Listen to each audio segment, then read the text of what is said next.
Hey there, welcome in. I'm Juliana, and I am excited to share with you today some of my favorite books and resources that we are currently loving for our preschool transitioning into kindergarten year.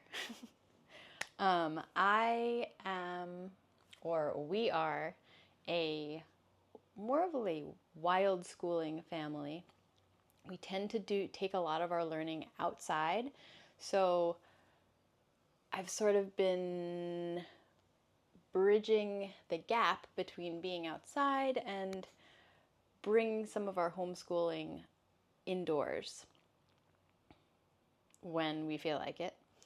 And that, for me, has looked a lot like jumping on board a lot of I'm going to say principles of the Charlotte Mason style, which includes a whole lot of living books and just a lot of naturally finding ways to incorporate books into our lives, if that makes sense.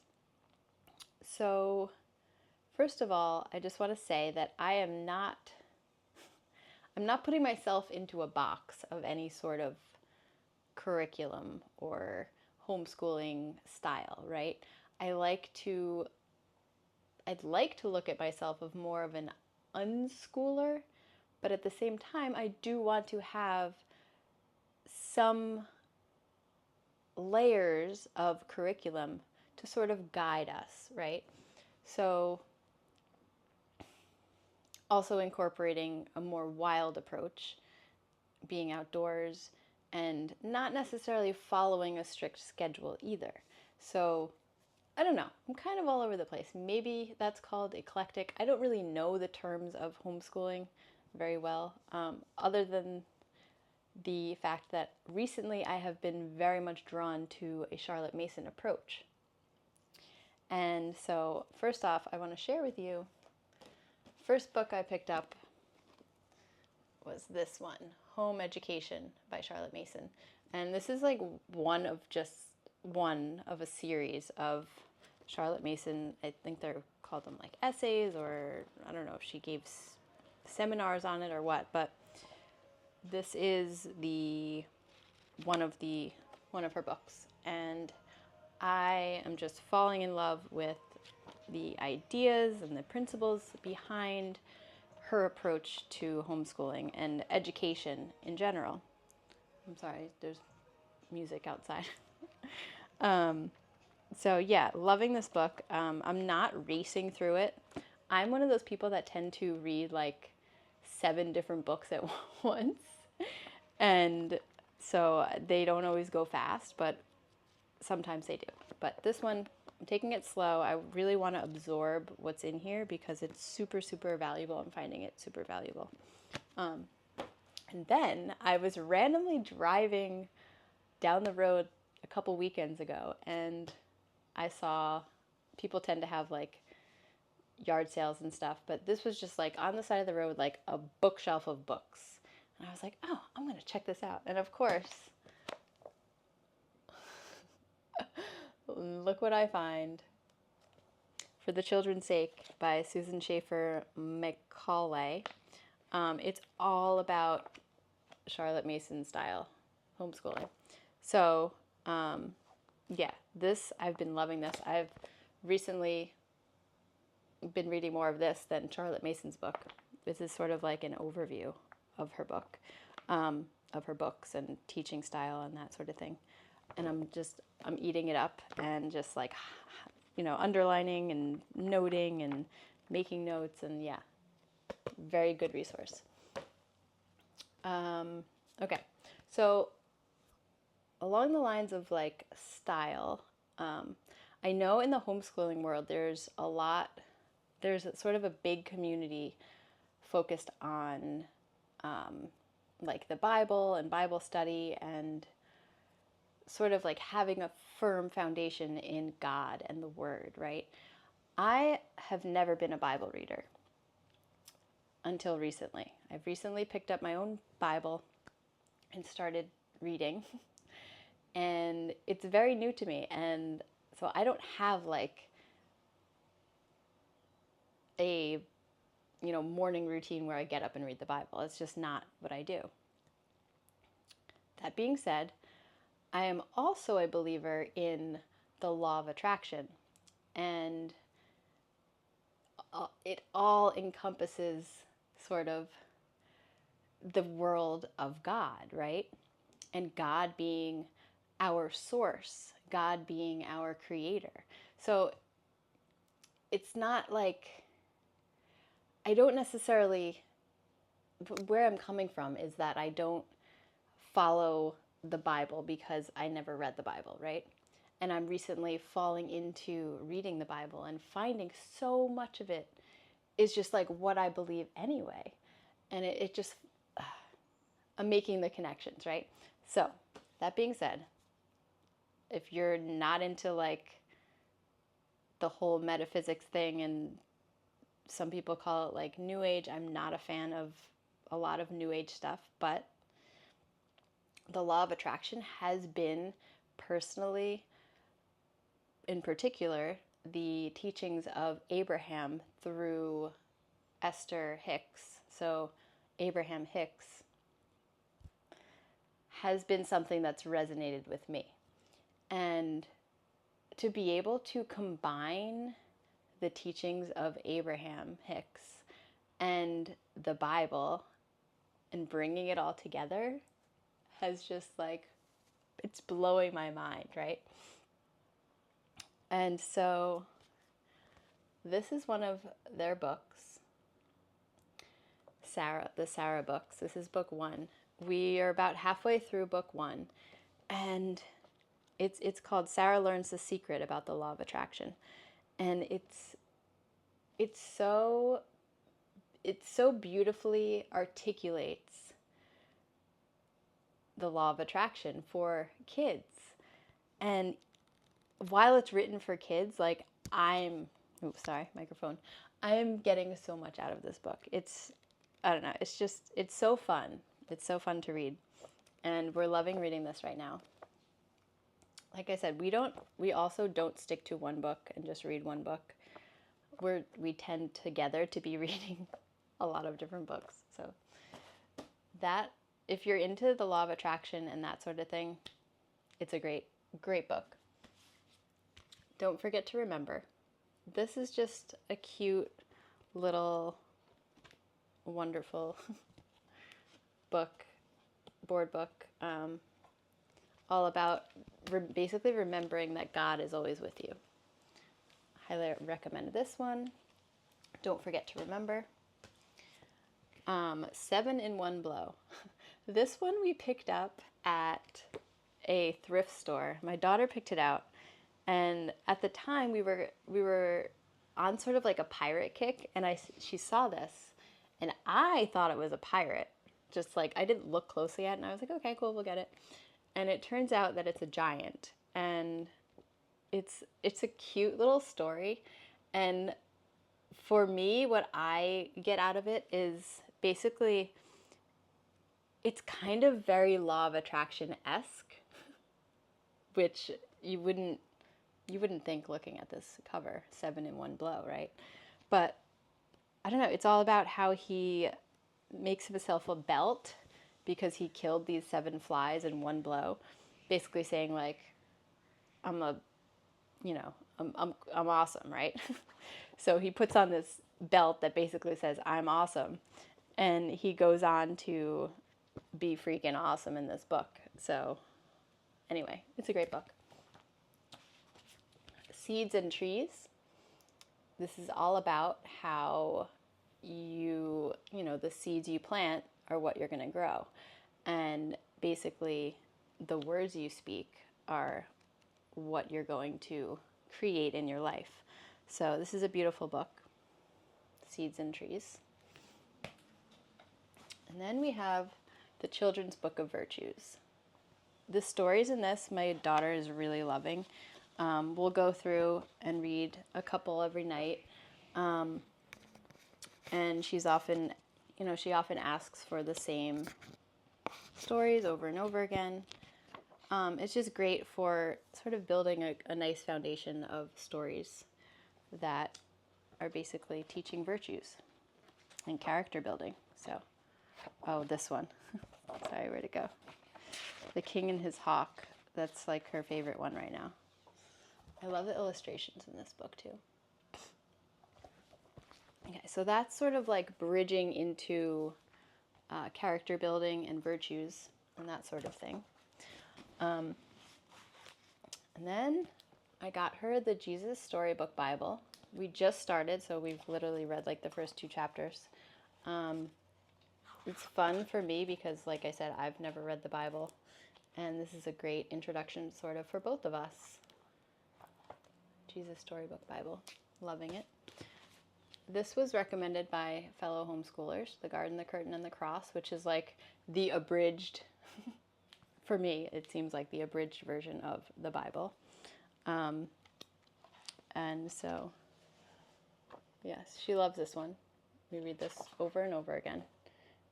Probably, like once a week we read it. Okay, so that's sort of like Bible, law of attraction, and my own education, right? And then we get into language arts. So we are currently using as our like backbone Phonics Around the Campfire by Campfire Curriculums. It's very like read aloud, point, and learn the numbers and the numbers, learn the letters and their sounds that way. Because my daughter loves reading. We're not so much doing handwriting right now. We kind of took a break from that, and we're focusing on just getting to know the sounds of the letters, and we're now going into the letter blends. So to go along with that, I randomly found this at the dumps. It's just like an ABC book, Winnie the Pooh, and so we use this when like we're doing, we like to use the bananagram tiles, and I have index cards which has words on them.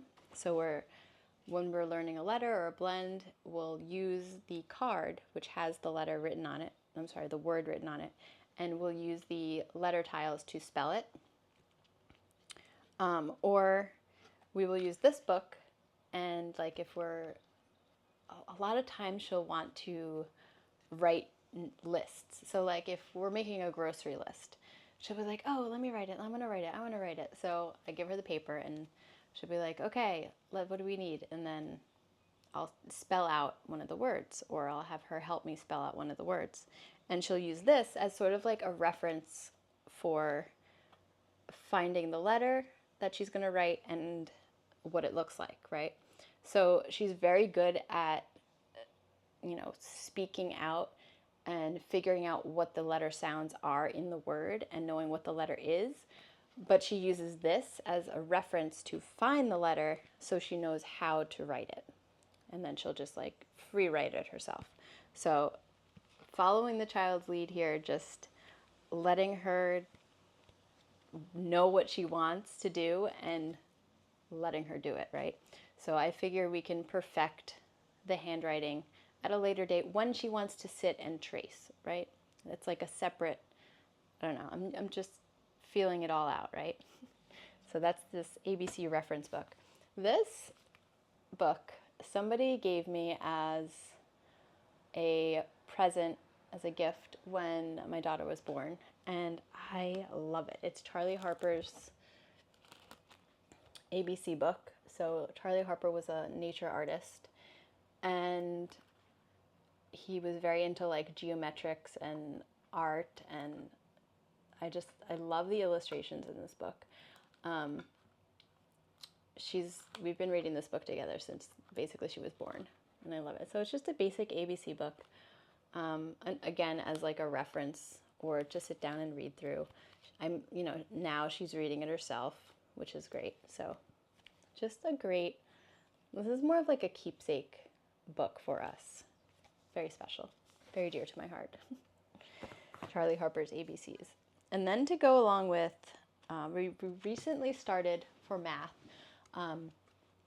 Math with Confidence, and we're only on like the third, the third page or something, the third lesson. But we've had this book for a while, Animals to Count, and it just goes through the numbers and you're counting the animals, and some of them are like different looking, so they're like a little harder to find, and it's a fun book for her because, again, one that she can read herself and to go along with counting and numbers and that sort of thing. Another fun book. Okay, so for our preschool, we've been sort of half using the Gentle and Classical Preschool, and we're going to be merging that into Gentle and Classical Kindergarten Primer soon. But we're still utilizing a lot of the stuff from preschool right now. We're just kind of, we have a very loose homeschool schedule right now. We're not like definitely doing everything every day kind of thing. We're in kind of like summer mode, if you will. So I made these books with some of the memory statement cards that come with the primer.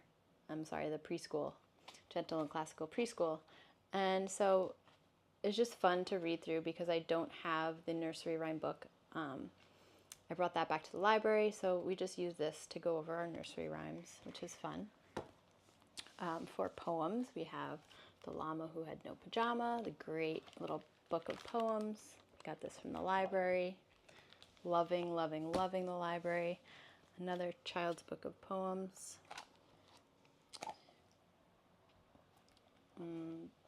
Great little poem book. We read from these. I realized that she does like listening to poems when I read poems, so she just got to be in the mood, right? And then these are a couple picture books that we have right now. I was gonna do like a library book haul, but I realized I had sent half of our library books with my daughter because she went to spend some time with my mom. So I don't have all the library books, so otherwise this was going to be a library book haul. But we've got the Ox Cart Man, the Butter Man, Zin Zin Zin, a violin. These are all from the Gentle and Classical Preschool recommendations. And then we have Over and Under the Pond. We've sort of been doing I want to say like a mini unit study on ponds, and in particular frogs and tadpoles and that sort of thing. So in the beginning, when we first started, we visited a pond, and I was like on a hunt to find tadpoles because I was like, I've never had tadpoles. I've never, seen tadpoles before in the wild, right? So, because I was never like a pond kind of person, right? I was always at the beach, at the ocean.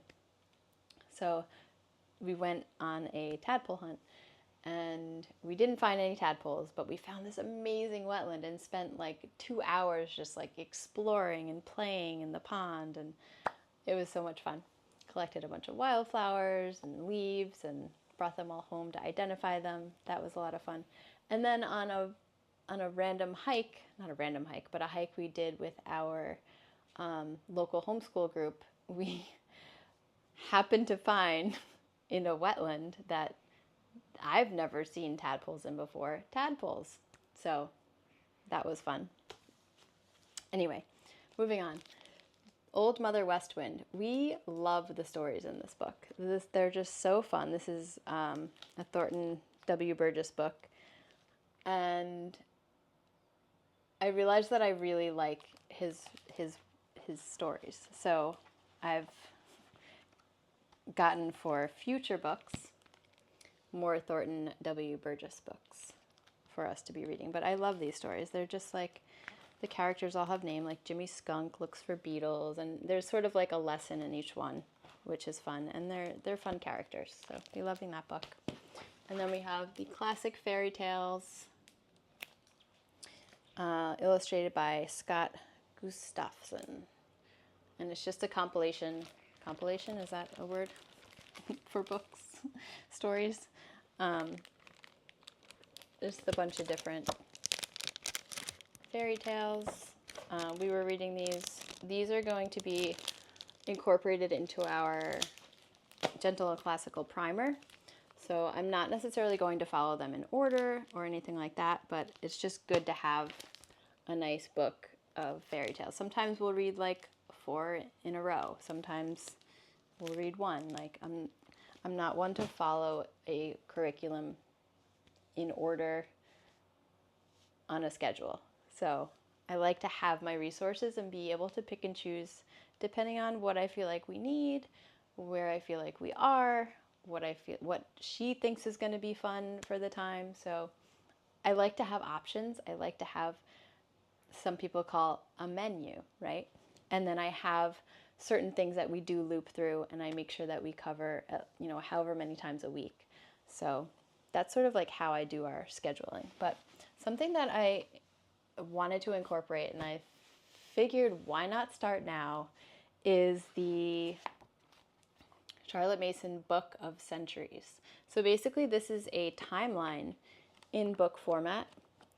And so every time we read a book, I'm going to do it. Put in, write in the book and who it was about, or, the specific date. So, of what the date of when it happened in history. And so that moving forward, when we're learning about the different time periods, we have this as a reference of where we can be like, oh, we're learning about, whatever century and this happened. Oh, remember that book we read? Look, it's right here of so-and-so who did whatever in whatever time period, right? So she can start making those connections when we're learning about different times in history. So I thought this was a great addition to our homeschool just to have here, and I will be adding in the books as we read them. So I thought this was really fun. I just printed this out. You can make your own, or you can buy one digitally or buy a printed copy. This one I think was from Simply Charlotte Mason. Yes. And I believe it's free. It's free. You can purchase an actual book from them, but this digital copy is free, and I just went on Canva and made myself a cover on cardstock paper and stapled it, put some duct tape and these awesome little hole punch snap things, whatever they're called. So that's that. Another book that I thought I had here. Anyway, another book that we've been reading from is 50 Famous Stories Retold. I found at our library this is by James Baldwin. I found one at our library that is sort of like, and not a bridge version, but a version of these books. There's just not all of them in the book. I thought I had it here. Oh well. We've been reading that, and she loves the stories. And so it's got like George Washington and his hatchet, where he cuts down the cherry tree. 3 Men of Gotham, Other Wise Men of Gotham. Story of Robin Hood. King Canute and on the seashore. So really fun old school stories that I'm loving incorporating into just reading aloud with my daughter. She loves reading. So I think that's it. Some other ones that we haven't started yet, Among the Farm People. I just printed these out. They're free online. A lot of books, especially older books, you can find free online. I just print them out and then bind them myself. The pictures aren't like full page or anything, but most of the time it doesn't matter, right? Because we're working on our listening skills and being able to pay attention without having something to look at, right? So that's Among the Farm People, which we haven't started yet. I'm excited for that one. We'll probably pick that up after we've finished the Old Mother West Wind. So yeah, and then there's also, I printed out Parables from Nature. And this is, we're going to start using this, not necessarily this year. I might stick with more Thornton W. Burgess books because I really like the writing style. And my daughter loves these stories. I might stick with just getting more of his stories. And then we might start this maybe in year 1, where we start doing gentle and classical sequence 1. But these are just more nature-based stories that sort of have lessons in them. So I'm trying to focus a lot on character building and incorporating that through story. So yeah, I'm loving my approach right now. And so hopefully these books have inspired you. One more thing. I found the McGuffey readers. I found this at our local thrift store and I was stoked. I didn't buy it the first time I saw it because I was like, I don't know, like, do I really need it? I don't know. But I found them. And so we're going to be starting the primer just to have a formal reading curriculum, which is what the McGuffey readers are. So basically, this starts with the primer. I started reading through the teacher's guide, and I feel that she is strong enough with a majority, if not all of her single letter sounds, that we can start these readers. So basically it goes through the letters. You've got your letters here. And then it's got lessons where you're just sounding out words, right?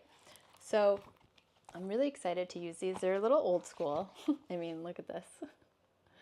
But, I mean, tried and true, right? There's got to be something to them. And if it doesn't work, it doesn't work. Then we'll try something else. But as far as like just having this, I'm super excited.